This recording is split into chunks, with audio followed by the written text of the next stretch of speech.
This is Sister Pavani. She is the wife of Srinu. Both of them come to our church. Both of them are acquaintances of our church through, you heard the testimony of Julius Rohit. They are relatives of that family. So, Pavani was a staunch Hindu, given to all the worship that is contrary to worshipping Jesus.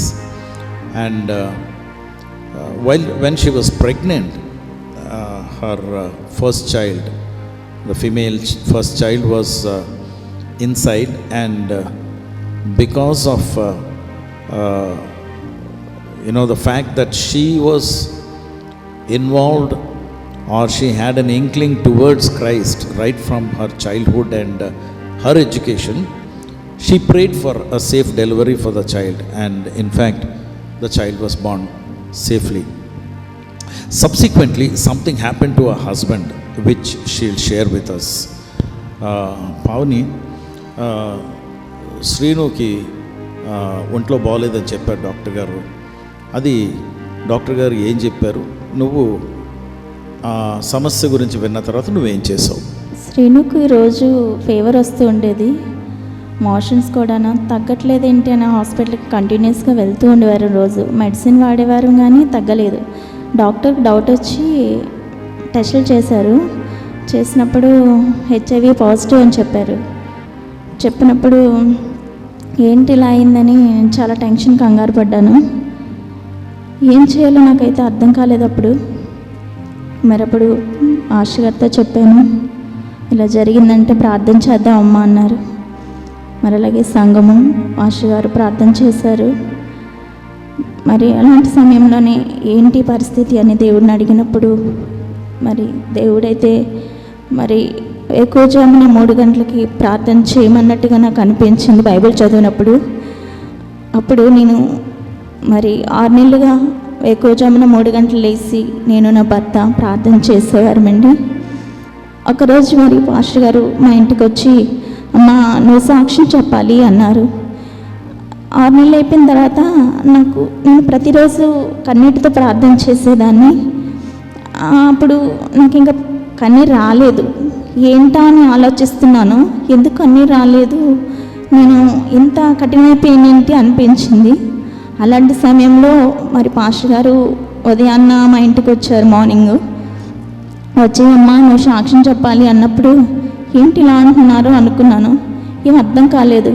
అప్పుడు ఒక నిమిషం ఆలోచిస్తే మరి దేవుడు మాట్లాడారేమో pastor గారి ద్వారాను, అందుకే ఇలా చెప్తున్నారేమో అని అనిపించింది. మరి డాక్టర్ దగ్గరికి వెళ్ళినప్పుడు చాలా రికవర్ అయ్యారని చెప్పారు. దేవుడు స్వస్థపరిచారండి. మరి 10 సంవత్సరాలు అయింది తనకి HIV పాజిటివ్. మరి ఈరోజు వరకు దేవుడు సజీవుల లెక్కల్లో ఉంచారు ఆరోగ్యంగా.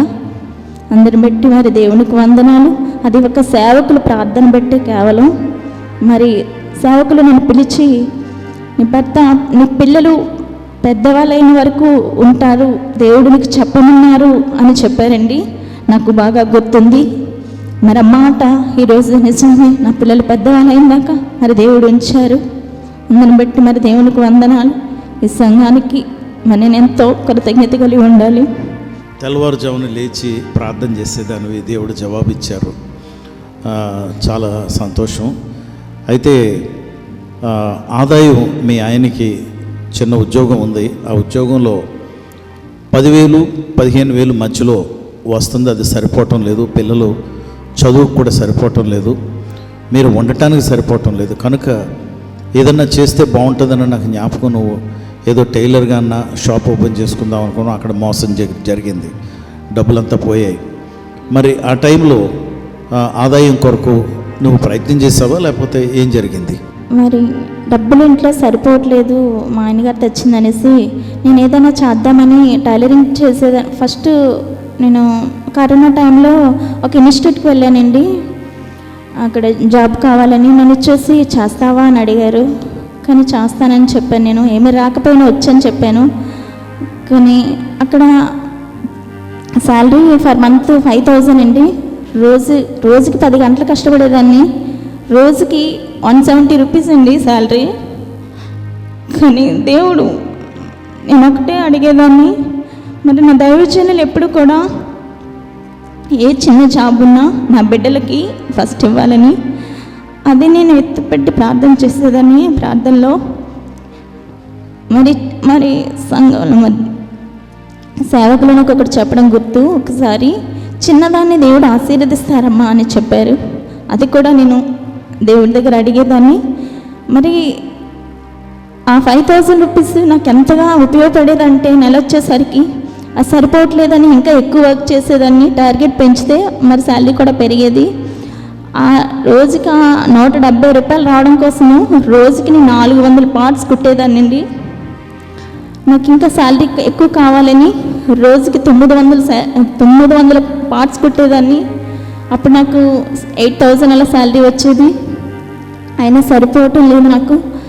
మరి పిల్లల ఫీజులు అవి పెరిగాయి, కుటుంబ ఖర్చులు పెరిగాయి. ఇంకా ఏదైనా చేయాలి అనుకున్నప్పుడు నేను ఒక టైలరింగ్ షాప్ పెట్టానండి, ఒక పార్ట్నర్షిప్గా. తనని మోసం చేసింది. అంతా నేనే పెట్టుకున్నాను. షాప్ నేనే చూశాను, అడ్వాన్స్ నేనే ఇచ్చాను. తర్వాత మరి మిషన్స్ నేనే కొన్నాను. అయినా తను నమ్మకంగా లేదు నాకు. తనంత కరెక్ట్ కాదనేసి నేను విడిచిపెట్టేస్తానని చెప్పాను పాస్టర్ గారితో. అప్పుడు పాస్టర్ గారు చెప్పారు, దీనికంటే నీకు మంచిది ఇస్తారమ్మా అని చెప్పారు. అది నేను ప్రతిరోజు నా ప్రార్థనలో జ్ఞాపకం చేసుకుని మరి ప్రార్థన చేస్తూ ఉండేదాన్ని. అలాంటి సమయంలో మరి దేవుడు మరి నాకు కొమ్మాది రైతు బజార్లో ఒక స్టాల్ ఇచ్చారండి గవర్నమెంట్ నుంచి పర్మిషను. అక్కడ మరి నేను 1.5 year నుంచి చేస్తున్నాను. నాకు ఫస్ట్ మంత్ నేను స్టార్టింగ్ వెళ్ళినప్పుడే 15,000 వచ్చిందండి. నాకు ఏమీ తెలీదు. టైలరింగ్ షాపు పెడతాను అని చెప్పినప్పుడు పాస్టర్ గారు పెడతానన్నాను, కానీ దానికోసం ఏమీ నాకు కుట్టడం ఒక్కటే వచ్చు. దాన్ని ఎలా మేనేజ్ చేయాలి, ఏంటి ఫైనాన్షియల్ టైమింగ్స్ ఏమీ తెలీదు. అదంతా నాకు పాస్టర్ గారు చెప్పారు. అది నేను బేస్ చేసుకొని నేను ఈ బిజినెస్కి నేను ట్రై చేశాను. చేసినప్పుడు మరి దేవుడు చాలా సక్సెస్ఫుల్గా చేశారు. ఈరోజు మరి ఫర్ మంత్ 30-40 వరకు దేవుడు నాకు శాలరీ ఇంక్రీజ్ చేస్తున్నారని ప్రాఫిట్ 30,000 నుంచి 40,000 వరకు నాకు ప్రాఫిట్ వస్తుందండి. దాన్ని బట్టి దేవుడికి వందనాలు. సేవకులను బట్టి అది కేవలము ఈరోజు నేను నా కుటుంబము ఇలాగున్నాము అంటే, ఈ స్థితిలో ఉన్నామంటే అది కేవలం దేవుని కృప అండి. నిజంగా అందరూ ఆరోగ్యంగా సజీవుల లెక్కల్లో ఉన్నాము అంటే అది మరి దేవుని కృప, దైవజనుల యొక్క ప్రార్థన అండి. అది నా తల్లిదండ్రులు నాకు లైఫ్ ఇవ్వలేదు, నా ఆత్మ తండ్రి నాకు లైఫ్ ఇచ్చారండి. అందుని బట్టి మరి దేవత దేవునికి నేను కృతజ్ఞతలు చెల్లిస్తున్నాను. సేవకులకు నేను నమ్మకంగా ఉంటాను. We heard about Romans 4:17. Abraham believed in a God, the God who gives life to the dead and calls into being things that were none. She did not know how to do the tailoring, stitching, sewing, but she simply by faith she said, yes, I can do it. And from there God raised her up, and today she is drawing an income of around 30,000 to 40,000 rupees per month, and her husband gets around 10,000 to 15,000, which is not really regular income, but still they are able to meet the education needs of their children, and God is blessing them.